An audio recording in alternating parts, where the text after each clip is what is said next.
Welcome back. You're with Face the Nation. Let's start off the third round with Mr. Rohan Mascorala, CEO of the Shippers Academy of Colombo. Mr. Mascorala, giving away the port to the Chinese in Hambantota and also giving the land is something that was discussed in the recent past. Is this the way to move forward? Because this is what the previous, when the previous opposition, the UNP now in power, said the Rajapaksa regime is trying to give away the Hambantota area as a colony to the Chinese, and this was one of the allegations. However, it seems to me now that the present regime, which accounts to a majority of the UNPers, are doing the same thing. Well, giving away means it's a lease. It's a business model that they have worked out on a 80-20 model and a joint venture again. In the port of Hambantota, of course, Chinese have, as I said, this plan of one belt, one road, and it is understood as a very clear node for their business development. So obviously the Chinese have a plan for Hambantota development for their own benefit. So they have the money behind it, they have the resources behind it, probably they have the cargo to develop it. Whereas we as a country, as I said at the beginning, we don't have that capacity, scale and the financial situation we are in right now to develop it beyond the existing basic port infrastructure. Now, if we have to run the port tomorrow, we need to import cranes, we need to import other equipment, we will put up terminals. We just don't have that money. Whereas the Chinese will have that money and they will put that money here. What seems right now is there seems to be a tug of war between China and India. Who gets where first? And seems to me that the Indians have beat the Chinese to it. Well, there is a discussion about the Chinese One Belt, One Road initiative, and India feels that they are surrounded by the Chinese. On one side, the Pakistan, and also they are putting corridors in Bangladesh and Myanmar. So India is, I have a lot of friends in India and both in China. India feels that they have been threatened in terms of some kind of a geopolitical military strategy. That is a different story, but commercially, if you look at 11% of Chinese FDI goes into India. So there is a lot of things happening between China and India also on a commercial scale. So I see this infrastructure development will be also beneficial to India in terms of their trade for connectivity. So whether Sri Lanka is, since Sri Lanka is definitely located in that geographically a strategic position for ship connections, both countries are interested to secure some kind of terminals, and mind you, there are about 20 terminals in India managed by the Singaporeans. There are AP Moller, Danish companies managing terminals in India. So this model is of investment coming into port management comes from various sources that have the scale and the capacity to do so, which we don't have. We don't have the technology even to manufacture cranes. So we need to get these investments into this country. Agreed with what you're saying, Mr. Mascorala. However, when it comes to security of the region, does it mean that the Chinese will have access to the Hambantota port to have access to their military hardware, military capability? Would this mean that the Indians would have access to the Trincomalee port to develop their military capability, so on and so forth? Is that on the cards? Does that fear I don't think shippers so. like you all? I don't think so. We don't see that because we saw that happening with the previous regime. We saw Chinese submarines coming well, to submarines the Indian come to Colombo port also. It has been coming, the Pakistani military ships used to come, Indian ships used to come, submarines. But there has to be some sort of notification to the respective countries in the neighborhood of course, as well. yes. That However, protocol has to be maintained. Protocol has to be maintained. Military ships will be plying around the main east-west shipping route, and they will call Port of Colombo, Port of Hambantota, Port of Trincomalee. That will happen. But I agree that the protocol has to be made, that they have to notify the authorities and the relevant parties regarding such kind Would there be any loopholes in this protocol system? Well, it was there before. Yes. My question to you is, would that continue in the future as well? I hope not, and there is a responsibility of our government and the authorities to secure such if there is any such loopholes, to correct them now to the agreements they go into.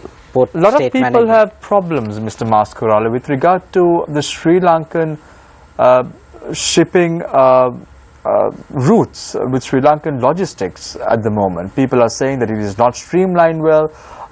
Companies are not getting the proper benefits. Taxation is an issue, so on and so forth. Do you see that a problem persists right now with regard to Sri Lankan logistics come into play? If you are looking at Sri Lanka as a logistical hub, we do, but that is common to South Asia. South Asia is very bad in terms of trade facilitation. I mean, if you compare Sri Lanka and India, India is worse. So we do have shortages in systems, in customs, the processing systems, the government authorities, authorization. So we do have that kind of logistical problems, but other than that, we don't have serious problems for operators too. It's the developing of the business capacity what we need, and that is where the Indian market is so important for us. Indian cargo to flow through Sri Lanka to do value addition, storage and distribution. I think even Trincomalee can be a distribution hub. If somebody has a business model, it is a possible business model for oil, for redistribution, and of course in the long run to supply bunkers to the ships in the Bay of Bengal region. Thank you very much, Mr. Rohan Mascarola. I now move my attention to Professor Rohan Samarjeva, founding chair of Learn Asia. Before I move on to one of the core areas today that is on the cards, Professor Samarjeva, you spoke of having a consensus, having a survey to gauge whether the public opinion differs from what is the government sentiment is really. The May Day rally, I want to drag your attention quickly to the May Day rally that was held in Colombo. You had 3 May Day rallies in Colombo. One was organized by the joint opposition, one was organized by the International Party, one was organized by Janata Vimukti Peramuna, and several other small political parties as well as trade unions organized their May Day rallies in Colombo. Based on the turnout that we saw, one thing was clear. The joint opposition had a big number. Does this really reflect the current sentiment the people have on the present regime? Well, I think this is something the media is promoting. I don't know why you guys do this. You know, I mean, it's like astrology. Major political decisions in this country are taken on the basis of astrology. So I think if you want to take political decisions on that kind of dark arts, you know, measuring the crowds 3 years before an election and then saying this is public opinion. I think I challenged the idea that just because there are protests, that means that there is some indication of public opinion. This is not what...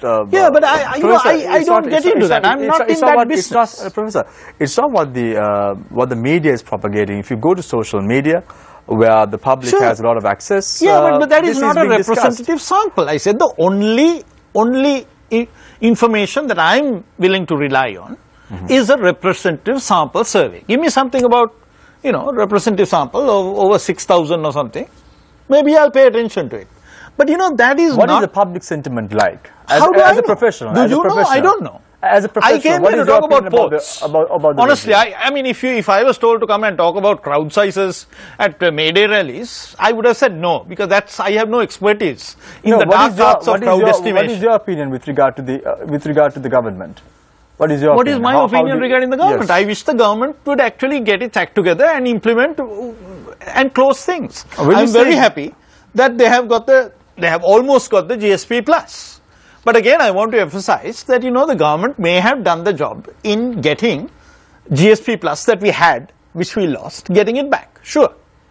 But the other point is that the benefits of GSP plus, which are for a limited number of years, will not come from the government. It's not that the government is going to export bicycles or garments or anything into Europe, right? So private sector has to invest and export these things. So unless those things happen, unless the government gives a more predictable, more certain policy environment for investors, for local businesses to go back to those markets where they have lost their relationships, then, you know, this could be an achievement for the foreign ministry, but not for the country. For the achievement, for the hard work done by the foreign ministry to be capitalized, for it, the benefits to flow, there are lots of other people have to play. Now, I know of some examples. One of the biggest bicycle companies in India, I think Hero, came in and took ownership shares in a local bicycle importer last year. Because they were sure They made a calculated bet that GSP Plus was coming, and they wanted to get in position so that they could start shipping bicycles into Europe at no duty or low duty, no duty, as soon as it came. So some people have had the foresight to do that. But given the investment numbers last year, 350 million, right? I am a little worried about it. Maybe there isn't enough of a positioning. Maybe the BOI and the Trade Ministry and all these other people haven't done what they have to do. Maybe the incredible volatility in taxation policies that we have seen over the last 2 years that I have criticized publicly, with, you know, policies going this way and that way, have held people back. Professor, you said that getting the government has to get their act together. Yes. Right-minded people like you think that the government should get their act together. Why not trade unions think like that too? And that is why protests are being staged in Colombo and other areas of the country, because they want the government to get their act together. No, they want the government to do nothing. They want the government to not do anything. So if you were to please the trade unions, you would take oil tanks that have been unused since the time they were built, remaining rusting in the jungle. If you want to do what the unions want, you would sign no trade agreements, which is one way of assuring market access for small companies or investors. Because quite a lot of investors, even Chinese investors, have talked to me, and they have said, when are you getting this Indian agreement done so that we can come and invest in your country, right? So they don't want these investments done. Now, if that's what you mean by the trade unions doing, no, doesn't make any sense. No, you're saying that getting the act together. You said that the government getting the act together is getting the agreement signed. You know, the preparatory study group report that I was involved in, we did for the agreement with India, we did in about 3 months. Now this government has been there for 1.5 years. I'd like to see the agreement. Where is it? Right? There's a lot of work that has been done in the past. Get it, show it, get it done. Thank you very much. That's what I mean by getting the act together. Thank you very much, Professor Rohan Samanjeeva, founding chair of Learn Asia. I now move my attention to Dr. Harsha De Silva, Deputy Minister of Foreign Affairs. Dr. De Silva, there seems to be a lot of concern in the government quarters as far as transparency is concerned, good governance is concerned. There were many bills that were brought into play very haphazardly, like the Inland Revenue Tax Amendment that was brought in, the Foreign Exchange Bill that was brought in. All these bills were brought in very haphazardly, and many say that these were done based on the whim and fancy of the International Monetary Fund, the IMF. What are your thoughts on this? Now, this is a very decisive time for Sri Lanka. We're looking at moving forward. We're looking at bringing in some revenue by leasing out the Hambantota port to the Chinese. We're looking at bringing some revenue by developing the Trincomalee port with the Indians. At a time like this, bringing in such legislation, how does it reflect to the government's good governance structure, the model that was brought into play in the year 2015? Well, I'll take the two examples that you mentioned. Let's take the foreign exchange control. You know, it's an archaic, old model. We don't want to be controlling foreign exchange. We don't want to be controlling what people bring in, and it is a license given by somebody. It's discretion of the official or the minister holding office at the time. We must have a foreign exchange management mechanism, a liberalized foreign exchange. You can't have trade that we are all talking about here, logistics, ships, moving boxes, if you don't liberalize the movement of money. So you can't have just one hand clapping. So financial liberalization is a prerequisite, really, to ensure that we have real activity taking place in the economy, right? So it was long overdue that this liberalization happened. I have been reading the third in the series of Mr. Vijayawardana's explanation on the positives and negatives of the new foreign exchange bill. But by and large what he is saying is it's a good one, and it creates the space for businesses to have less friction in that transaction. So therefore I think it's a good one, and there may still be a few tweaking that needs to be done, and that can happen. Right? Why can't such bills be brought in as a white paper, discussed prior? I mean, this was discussed for a long period of time. I mean, it wasn't just brought in a week. And that is why there has been so much discussion in the public domain as well. And, Vasudeva Nanakara, Honorable Member of Parliament, went to court, and the Supreme Court cleared it. So there has been discussion. It is not like bringing the constitution in a day, an amendment in one day, bring in the amendment in the morning, keep it on our table, and in the afternoon it is passed by a 2/3 majority. It is not like sacking the Chief Justice overnight. So please don't forget, what happened, and be very critical about what's happening now. So it is, and you talked about governance. So governance is that. Governance is public discussion. Governance is the ability for persons to, file or go to court on what we are trying to do. So that many investors say that inconsistent policy within the government is one of the reasons that they're shying away from investing in a country like Sri Lanka at the moment. And then you have new regulations coming into play. Yeah. So I'll take it with the other example you gave, the inland revenue, the new Inland Revenue Act that is coming, which Cabinet just approved. Now, I mean, that has been thought about for a considerable amount of time. The reason why we need this is because revenue as a percentage of GDP has fallen from what it used to be, the highs in the early 80s of about 23-24% to about 11% of GDP. You can't run a country with 11% of GDP. There is no money to put into schools, to hospitals. Forget about oil tanks. Forget about building terminals in the port. There is no money to run daily operations of the government. There is not enough resources to meet recurrent expenditure. For the last so many years, we have been running a deficit in the current account, meaning that current expenditure is more than revenue. So we have an enormous problem, and we have to turn this around, and we need to take a revenue to GDP figure to at least 15, 16, 17 and to at least 20% in a few years' time.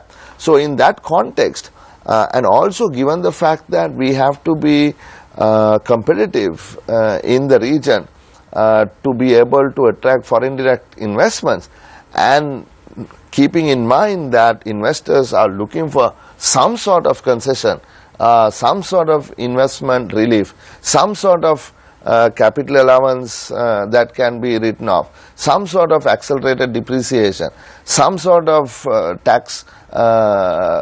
beneficial tax treatment.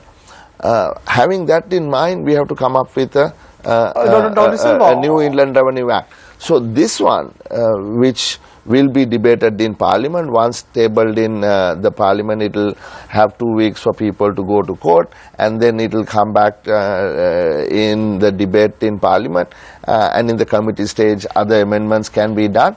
But this is a good piece of legislation that is required. Dr. Silva, on the 7th of March 2017, the IMF issuing a statement states, advancing the legislative process for the new Inland Revenue Act with effective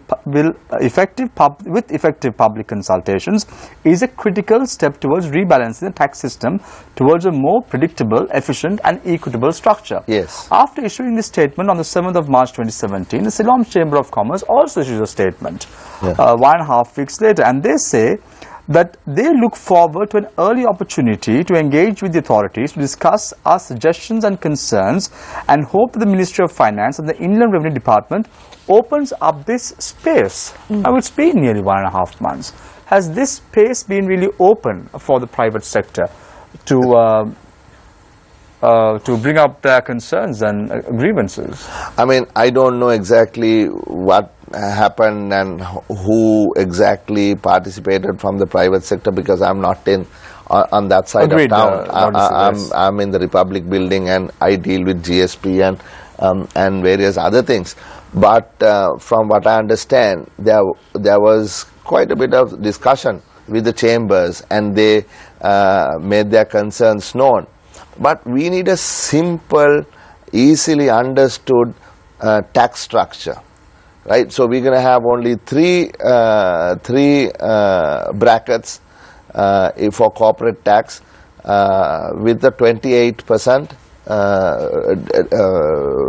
default tax, which means most companies will end up paying 28% tax.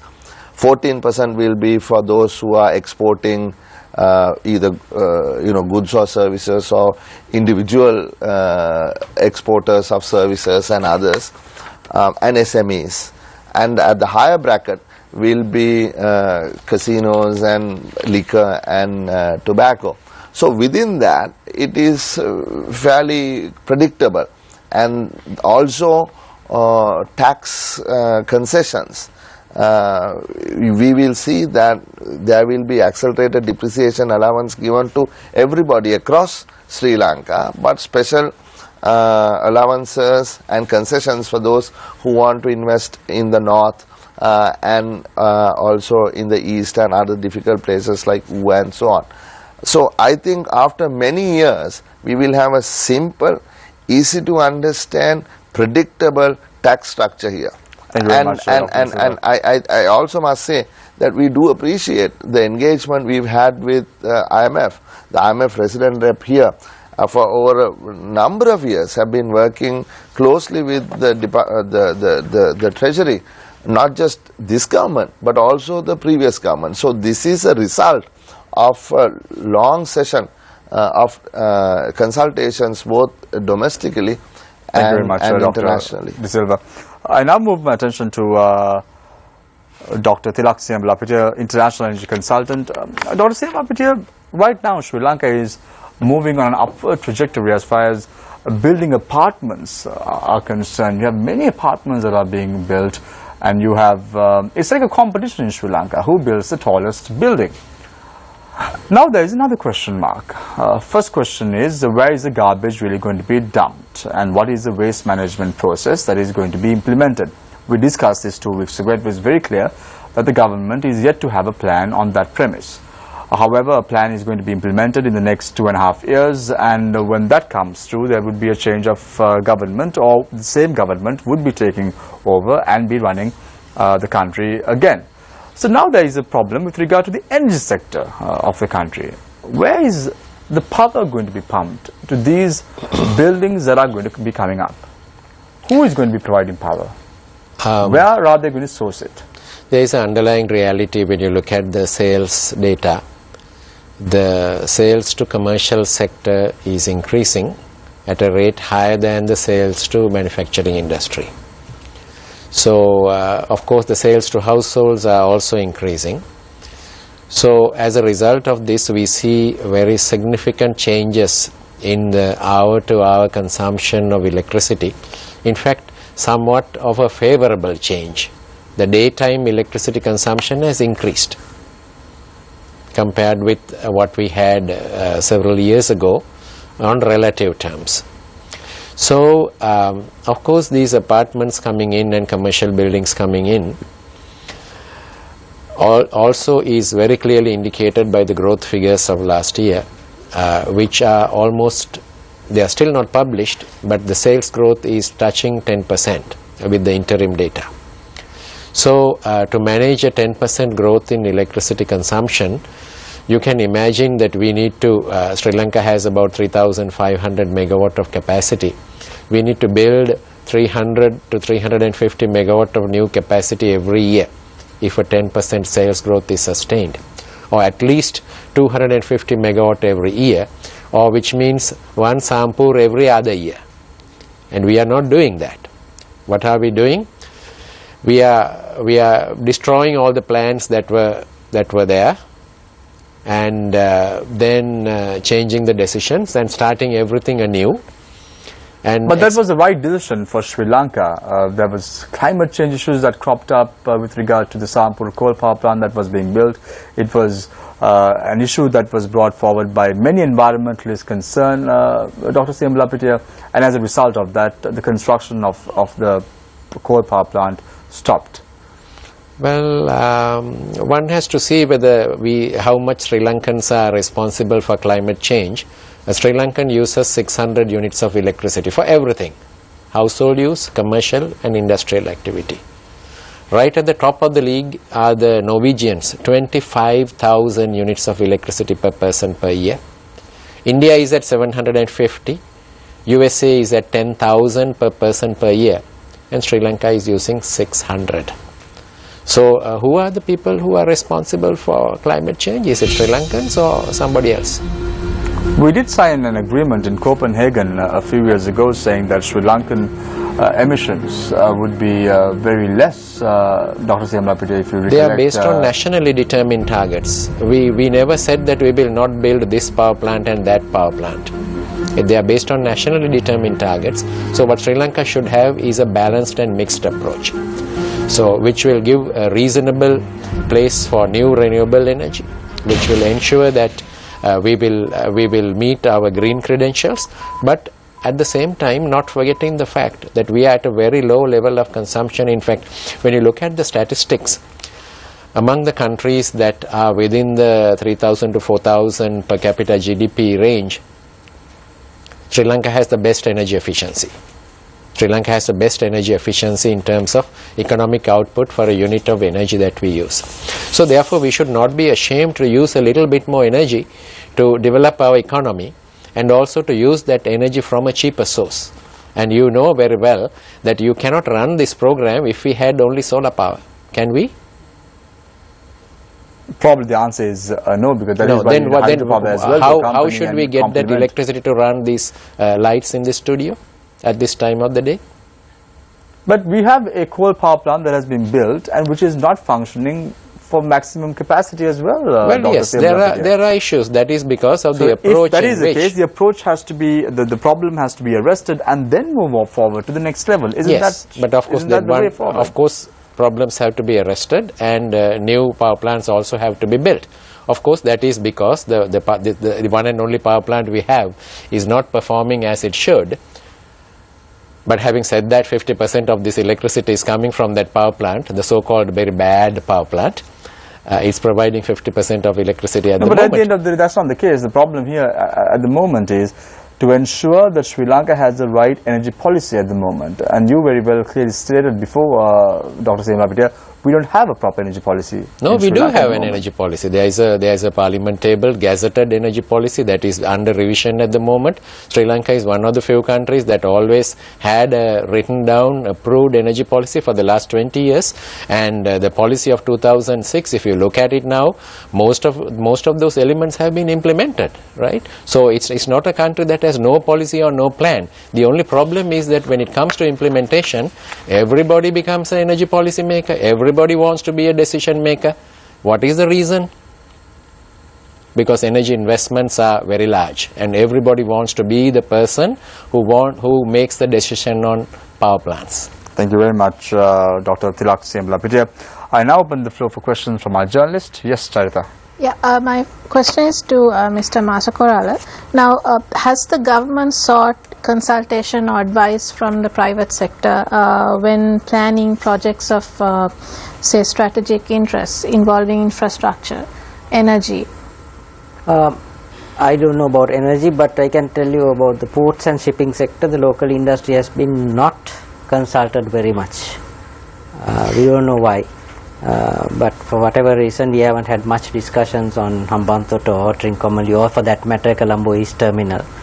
There has been some discussions on individual basis, but as an industry, that is, industry is not happy with that position also, that there has been little discussion with the industry. Deputy Minister, now we may not have a scientific research or data to show real public opinion, but when it comes to trade unions, they have the ability to stall, derail development projects. Right now, for example, the CPC strike, right, they called it off after the government promised them that they would be consulted before this agreement is signed. Now, doesn't it show that there hasn't been proper consultation at all? You have a communication issue, plus there hasn't been adequate consultation. I take your point, Professor, that we are into certain businesses that we don't have the competency to run, but we are already in it. We can't pull out of it, right? It's a long shot. So how do you think that, how are you looking at managing this situation right now? I mean, if you remember, I'm sorry, I'm going to have to bring this up. You know, rewind a few years. You know, were there demonstrations? What happened when, you know, the people, the unions inside the Katunayaka zone came out protesting the government's plans to convert the EPF into something else? They opened fire, and you remember that young man Roshen Chanaka was killed. What happened, the industrial dispute with Ratupaswala, with the Haley's glove factory? They protested, the army, we saw the images, like it was warfare. They used automatic weapons and killed some 4 innocent children, young boys. What happened when the fisheries people struck or they protested in Nigambo? They opened fire and killed them. We know what happened. No, but what are we doing now? No, this is what I'm saying. Right? So suddenly the freedom that has been given, sometimes to me it seems to be like certain political elements are behind it and attempting to block what the government is trying to do on the pretext of saying, look, we are going to do this, that or the other. And as a matter of fact, the strikers have, you know, after the strike or perhaps during the strike, they come to know, look, this hasn't even happened yet, and there is no agreement that is going to be signed. There is no sale that is going to take place. So even without knowing the facts, the case with Trincomalee, without any basis, these people, you know, try to derail the project. What happened Isn't it easier when there is lack of information and transparency? Isn't it easier for, you know, this kind of activity? No, I mean, transparency is, you know, you can't open the negotiations to the whole world. That is not how negotiations take place. You negotiate, you give certain information out to the public, you give certain information to officials and so on, right? Otherwise you can't conclude a negotiation, right? In no country that negotiation is on Facebook or Twitter or on the evening news every day. This is what we said to the other party, this is what the other party told us. That's not how it happens. You can't negotiate like that, right? But the government gives out information we think is prudent and can be shared until you come to a certain point where you debate, you discuss with the people's representatives in the parliament and places or in court.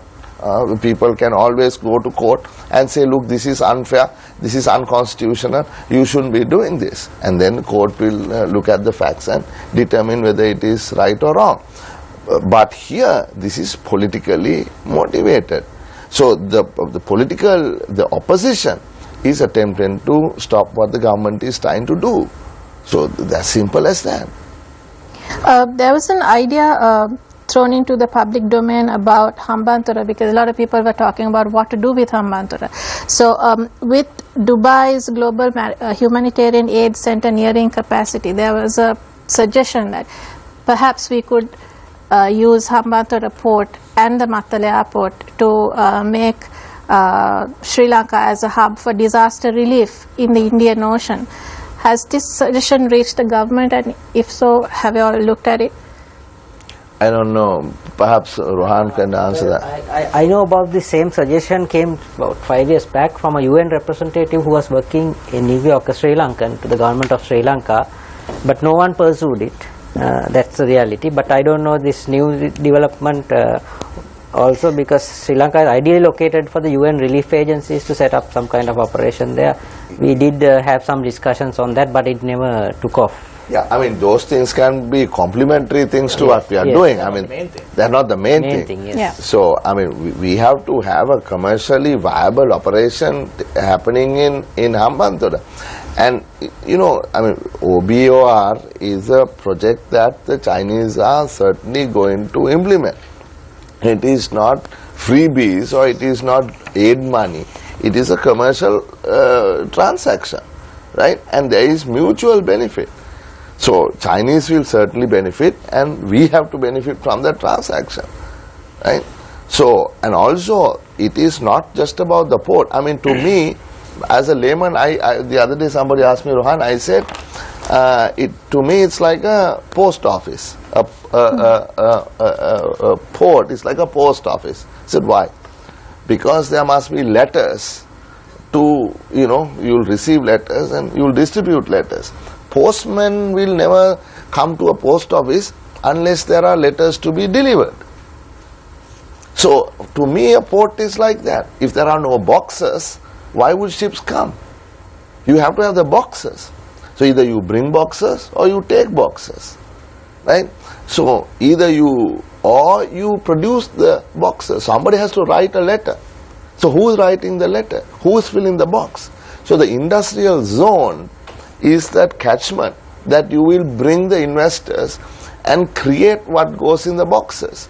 Or if you look at global production networks, you know, if there is time, I can say what the problem is that we haven't really moved into what I call, or what a lot of people call, Prema Chandra and these guys at ANU have been talking about this for a long time, producer-driven global production networks, producer-driven, right?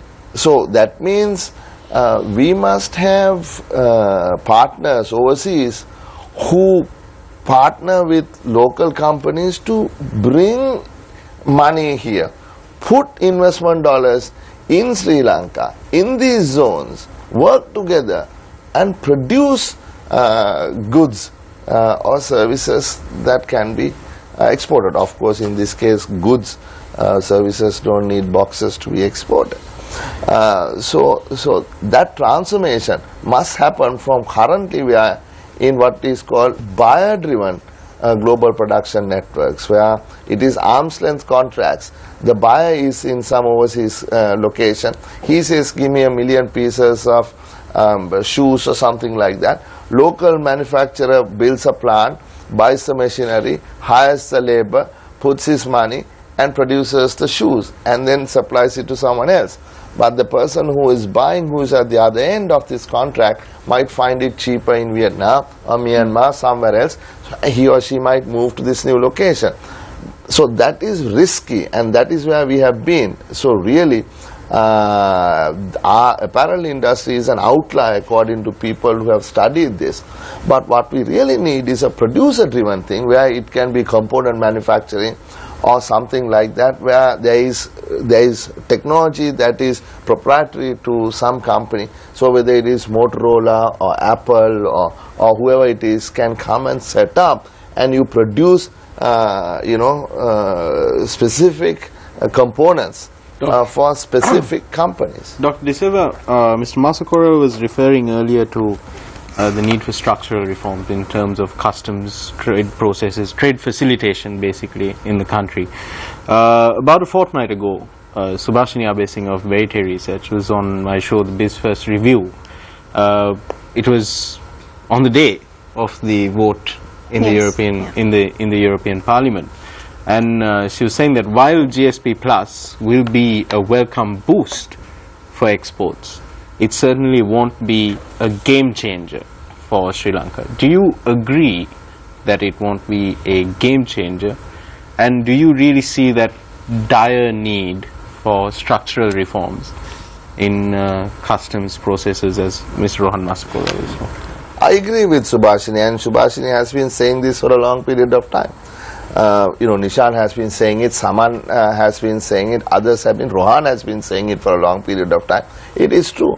I mean, liberalization must happen unilaterally. You see, and whether these trade agreements that we enter into force us to do reform. And because there is some incentive in doing that, so therefore we do that to take advantage of the agreement that we sign with some country. But yeah, we have to liberalize, we have to restructure, we have to reform. For instance, take so what are the obstacles that you're facing right now? Obstacles are many. I mean, if you look at that agreement, even with India, that the former president had some 8 rounds or something like that, going towards a possible signing of what was called SEPA at the time. And at the very last minute, certain local entrepreneurs who feared that their individual enterprises may be at a disadvantage lobbied the president, and at the last minute stopped the signing of that agreement. And that is when the whole protection story came back into play, and we saw protection rates, trade protection, total protection rates, including tariffs and para-tariffs, actually double from what was in around 2005-06 to around 2013-14, right? Double. So you can't expect to have massive walls built around our country in terms of protection, in the sense, trade protection, where Subhashini and all, these people who are trade economists have studied how countries develop, and is based on evidence. And like you say, Thirak, that it takes a while to become an expert on anything. And these are experts who know this subject well enough and have studied it, are saying, look, you need to bring these walls down, right? You can't build walls and expect to run a hub, to create a hub, to bring and take out boxes from here, to bring components, add value and take out products out of here, if you have these kinds of protection rates. So therefore, structural reforms in trade is absolutely necessary. They have to be done. And in fact, this evening, just before I came here, we were at a meeting with the Prime Minister, with some professors from Harvard University, and we were discussing this.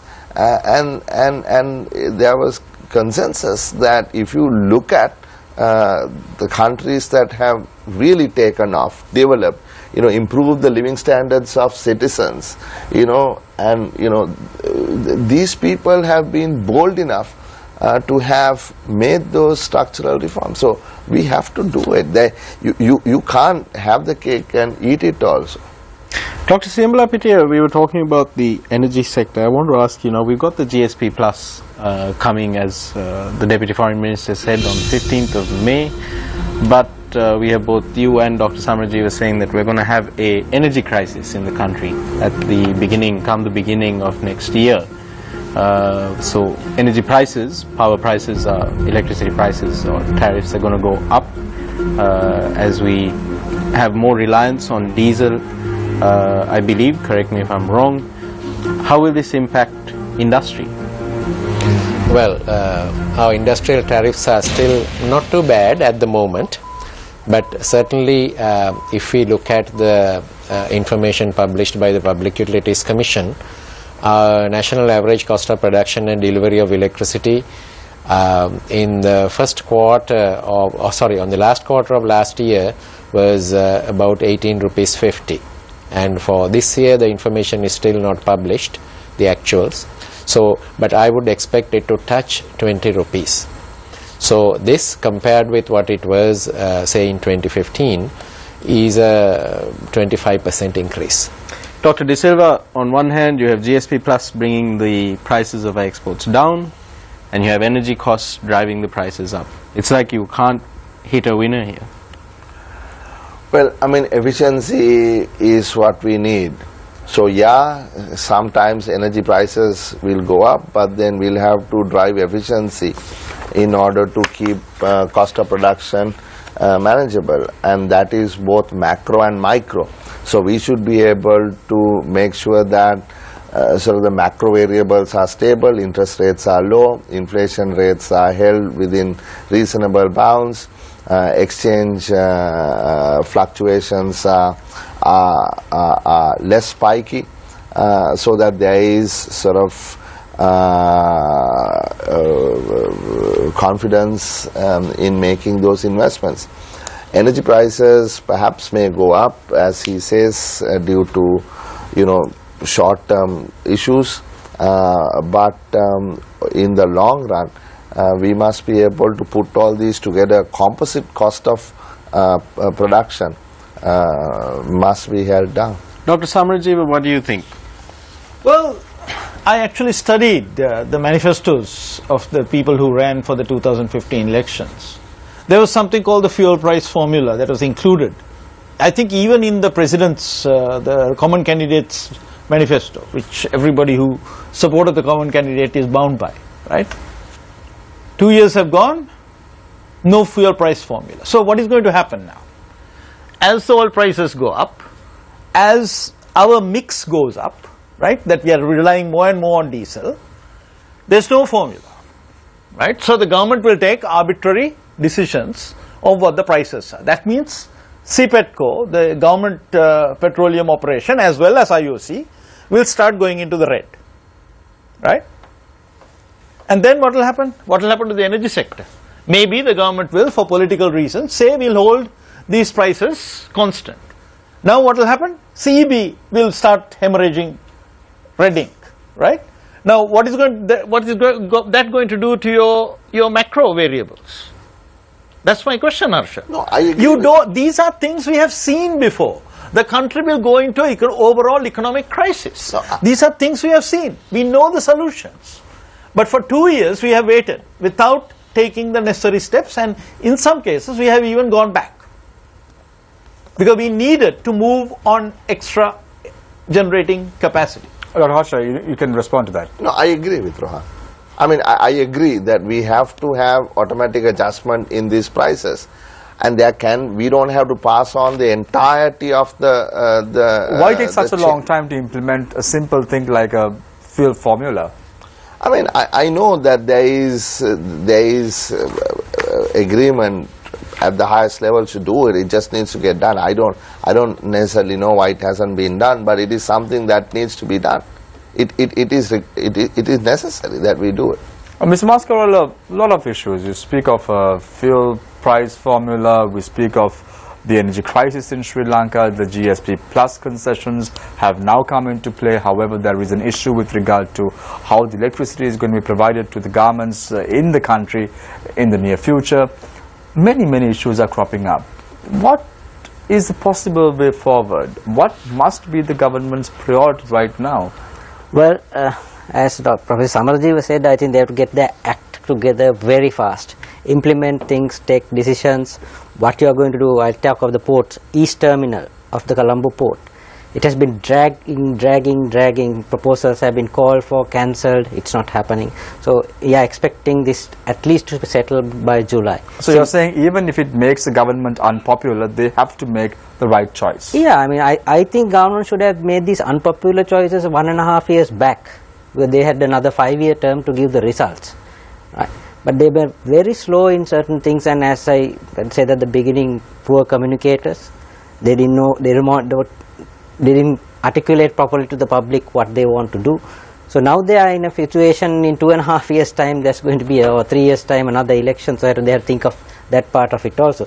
So it's time that this year 2017 they get their act together and what to do with ports, what to do with the energy sector. All these policies have to be done and dusted, and business has to take away, and the confidence has to be built so that business will take away the rest of the thing and run it for them. Now we are very happy that the GSP Plus came in. I come from the background of apparel industry representative. We are very happy what the government has done. The effort actually from 2015, since they came into power, they started the process, which a lot of people don't know. Even in 2005 when we got it, the process started in 2003. So it's a long process and it's a hard process, and now it's the industry's responsibility. So something has been put right. Similarly in the port sector, if we have a clear understanding, this is what government is going to do and this is the tax policy for the next 5 years, yes, things can be put right. So if they don't get this right within this year, many areas which you were talking about, they will run into problems within the next 2 years politically as well. Dr. Simrapite, you said in one of my questions to you, you said that that we won't be here in the studios if not for coal power. You were somewhat right and somewhat wrong. I remember in the early 1990s when Sri Lanka was undergoing a severe drought, individuals like me, we used to sleep in the garage because there was blackouts for nearly 3 to 4 days right throughout. And it was the government which was in power, which had the responsibility to foresee ahead and move forward and ensure that we had the right system in place, right energy policy in place. So you cannot blame institutions for coming out and saying, okay, this is wrong, this has to be arrested, the process is this, build solar power plants, ensure that we are geared up to take on the future. It's a responsibility of the government in power, isn't it? Well, all these nice things are written into energy policies as well as the Electricity Act. If you look at the Electricity Act of 2009, it explains who should prepare the plan and what are the guidelines for the plan, preparing the plan, and also how should it be approved through the proper public consultation process. All these beautiful things are said and all these beautiful rules are being followed. The problem here is in implementation of the plan, because at the point of implementation of the plan, a new government comes and they want to change the plan.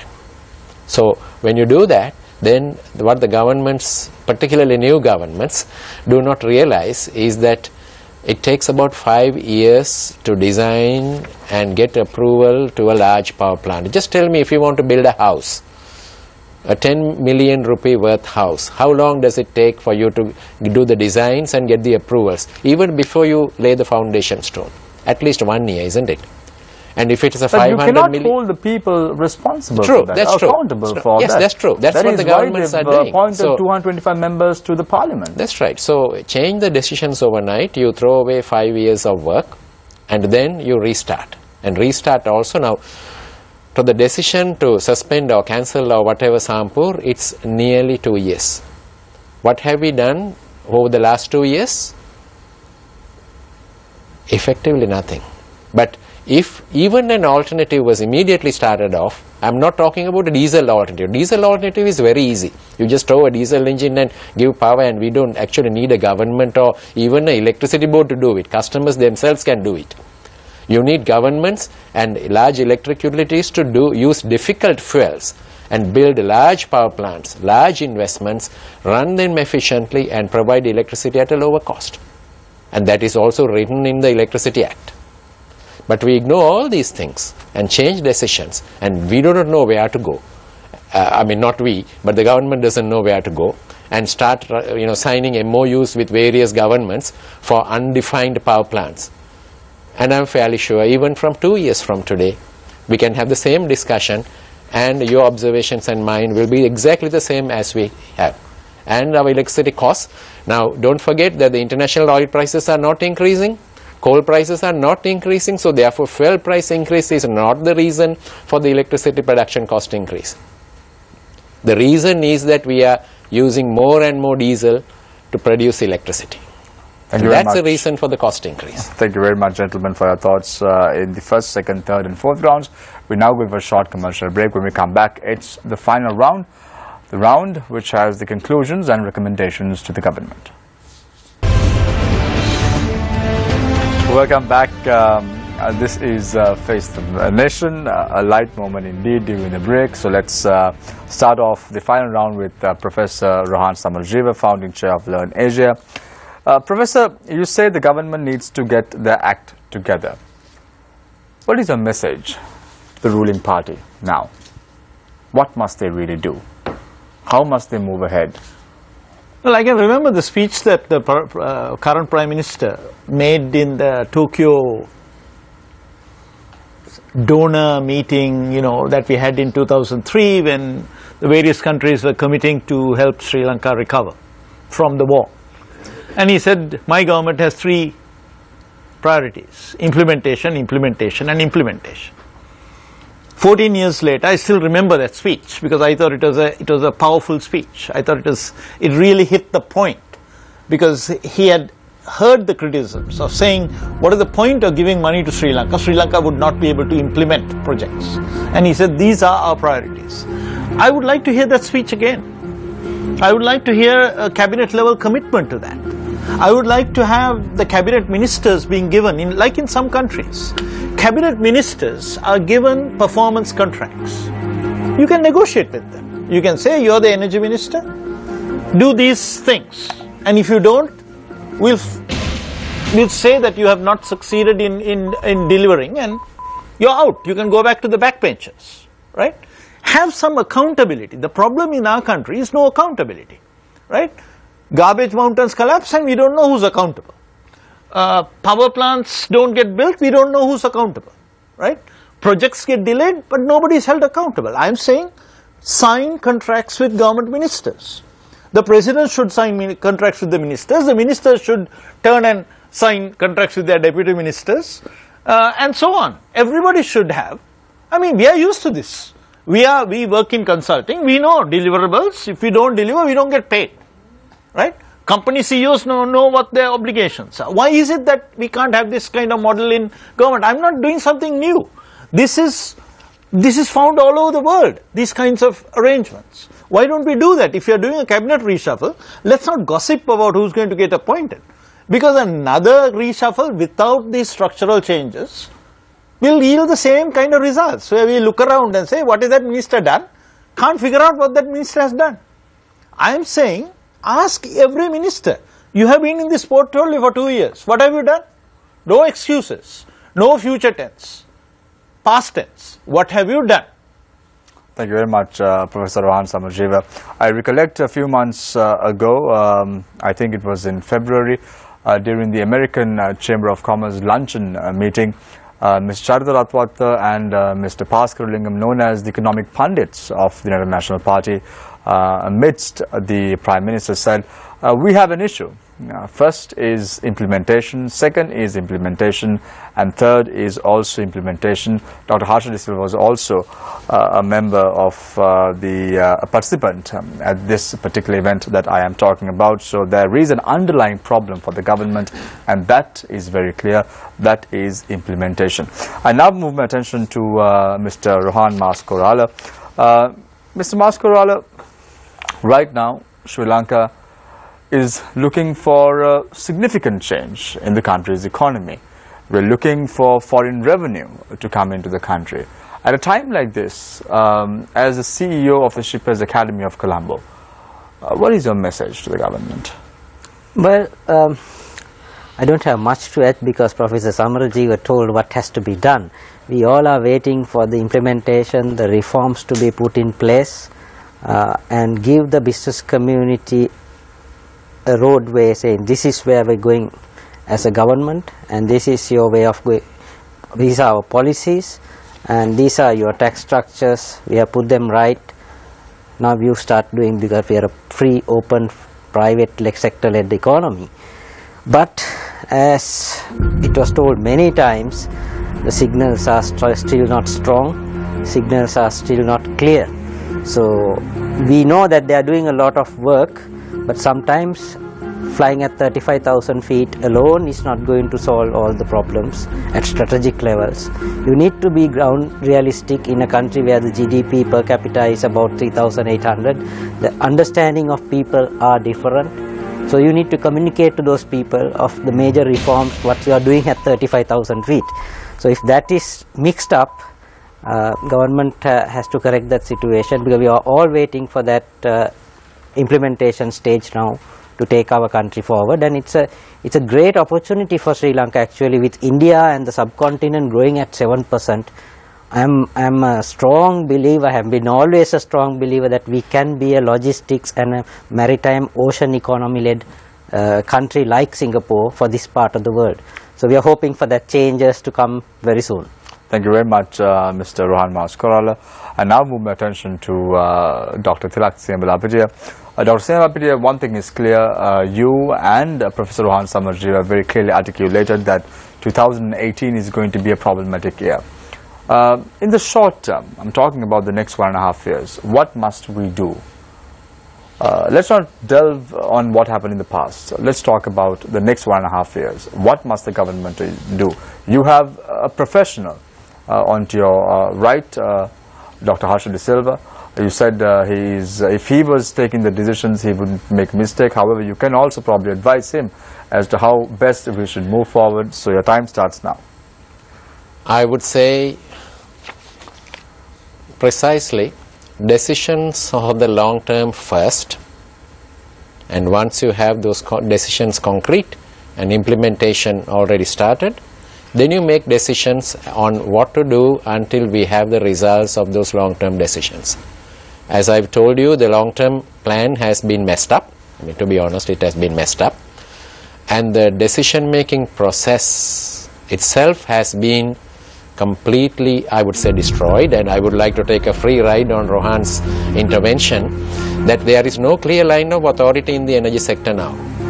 In the 1970s we had, and in between also in certain era we had, where the president, the minister, the deputy, and now of course we have a regulatory commission as well, and the utilities make decisions. Now we have a Minister of Energy, but the decisions are made by a Committee on Economic Affairs. So who is responsible when things go wrong? And as I told you, things have already gone wrong, and it will continue to go wrong for the next few years until we put this right. And performance contract, as Rohan said, perhaps is one way. We don't need to go for that as soon, I would say, but at least to let the energy minister and the ministry make decisions and be responsible for them. Thank you very much, Dr. Tilak Siyambalapitiya, for your thoughts as well. Dr. Harsha, you have a lot on your plate right now, so I'm going to give you a few minutes extra. Every gentleman here said, apart from you, that implementation is a problem that the government has at the moment. Mr. Maskorala said that the signals are not strong, the signals are not clear. Dr. Tilak Siyambalapitiya said that there is no proper authority. I'd like to reflect that upon the performance of the government as well. Are we supposed to blame the president, or are we supposed to blame the prime minister when something goes wrong, or is it the ministers in charge? Then comes the performance of the ministers itself. We are looking, or we are expecting somewhat of a shuffle tomorrow, hopefully, if the president is to stick to his words. Before the Vesak full moon period, there will be somewhat of significant changes in the cabinet. So a lot of things to delve on, and a lot of things to keep in mind before going home tonight. Yeah, I mean, let's take the criticism in the right spirit. I think we all agree that implementation must take priority. We have fumbled, and this is not just this government. Implementation has been somewhat problematic unless there was sort of authoritarian diktats. So sometimes things were implemented without any sort of concern to the sort of the democracy, human rights, and things of that nature. So given that we have to implement within a democratic framework that people's rights do matter, and there is transparency in how things are done, implemented, it becomes a little bit more difficult. But I think Tilak's criticism was a little bit harsh, that we have messed up and there is no sort of the line of authority is not clear. I don't think we have messed up. I think we have been listening to parties other than only the coal lobby, professionals. We've also listened to the environment people. You're right, we signed an agreement not only in Copenhagen but also in Paris, and we are part of the global community, and it is our obligation also to ensure that we create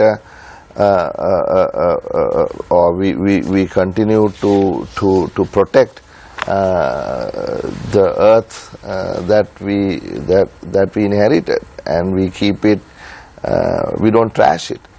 So there are multiple issues, and of course the various unions within the CEB, I'm not going to blame anyone, but are also issues that we have to deal with.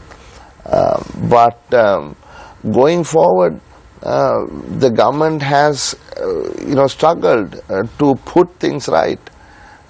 We inherited a complicated economy, debt, issues that we had to deal with in Geneva, the problems with human rights matters, the issues that had to deal with or we had to deal with. We've delivered, right? We've implemented, right? Nobody's hounding us, nobody's talking about the electric chair anymore, nobody's talking about International Criminal Court, nobody's talking about economic sanctions.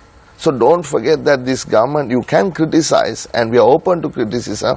We're not going to throw petrol bombs at this studio. We will not send goon squads and try to assault you when you go home. We won't do that.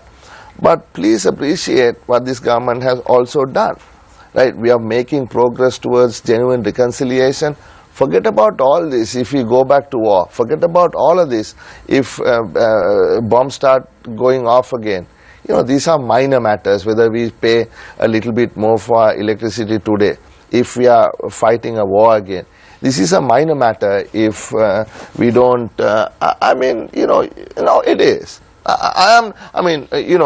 You can disagree with me, but if you look at the context, right? However, all this won't fill the stomachs of the general public. Let me finish. We're bringing peace to this country. To build peace is a difficult exercise. And that was done by the previous regime. Where? In 2009. They defeated the war. No. Winning the war and winning the peace are two different things, my friend. Right? I think you need to make sure that, you don't make such comments. You need to think about it. Listen, 2009, we saw the end of the war during the previous regime. I'm not talking about end of the war. I'm talking about building the peace. Building the peace, right? And that is a much more difficult thing than winning the war. Winning the peace is more difficult, right? And that takes time, that takes effort, that takes commitment, that takes leadership, and that is why we have a unity government. If it was one set of people with one sort of game plan, then it is easy. But here we have mix, we have a combination of people. Exactly what Ranil Wickremesinghe's thinking is not what Maithripala Sirisena's thinking is, and it is different from somebody else's. But why are we doing this? It is not because we couldn't get 6 guys to come to our side and form a government. That was easy, that we could have done that. But that was not the objective. The objective is bigger. I am not saying, Rohan, that that these economic issues are minor. But what I am saying is, if we compare, what we need to do is to ensure that we have a stable country. And we have delivered. We are delivering. We are in the process of getting consensus to get a new constitution. We are moving the reconciliation process forward, right? So when you criticize, don't forget the good things that this government has delivered also. Of course, Dr. Harsha De Silva, thank you very much for joining us this evening. Thank you very much, Professor Rohan Samarjiva, Founding Chair of Learn Asia, for joining us this evening. Thank you very much, Mr. Rohan Maskorala, for joining us this evening, CEO of the Shippers Academy of Colombo. And thank you very much, Dr. Tilak Semalapitiya, for joining us this evening, International Energy Consultant. Dr. Harsha De Silva, thank you very much for joining us this evening. It's always a pleasure to have you on board. And thank you very much for accepting our invitation again to be featured on the show. You mentioned a few things. You said that every negotiation cannot be given to the media, or should be discussed in the public domain. However, it is important to understand the people of Sri Lanka obviously brought in a new government on the 8th of January 2015 to ensure that there is transparency, there is accountability, and this is what seems to be lacking right now. It's important to understand that even bills as the foreign exchange bill or the new audit bill, probably they are important. However, it should be brought in with some public discourse. It has to be open to the private sector, the media, to debate on, and then it should be brought in so there is a proper procedure in which these bills are also brought forward and implemented. We are now moving forward. Sri Lanka has to look positively. As Dr. Harsha De Silva said, GSP Plus has been secured. There are some good things the government has done over the next last 2.5 years. However, what is going to hold in the next 2.5 years? That's what's important to understand. Are you at home satisfied with the way in which the government is moving forward? How do you want things to change for your benefit at home? These are things that are important. Though certain decisions are going to be unpopular decisions that the government would take, it should be for the benefit and the future of this country. I leave you tonight with a quote. Fear has two meanings: forget everything and run, or face everything and rise. The choice is yours. Take care and good night.